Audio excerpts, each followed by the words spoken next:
করছেন কি আপনি? যা করছে করতে দিন না।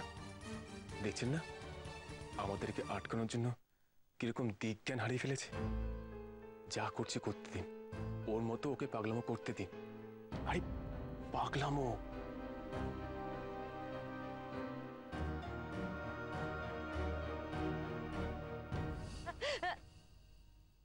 পারুল,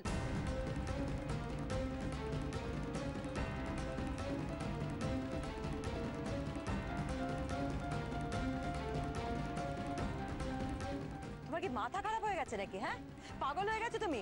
কি করছো কি তুমি? এটা ফেলো, ফেলো এগুলো মুখ থেকে, ফেলো এক্ষুনি। এই পারুল, তুমি কি করছো? হ্যাঁ, তুমি আনারস খাচ্ছো? তুমি না মা হতে চলেছো, তুমি এটাও জানো না যে প্রেগন্যান্সিতে আনারস খেতে নেই? Pallavi, this girl has gone mad. ও পাগল হয়ে গেছে। ওকে জিজ্ঞেস করো, এটাই আমি আগে বলেছিলাম, প্রেগন্যান্সিতে আনারস খেলে বেবি নষ্ট হয়ে যায়।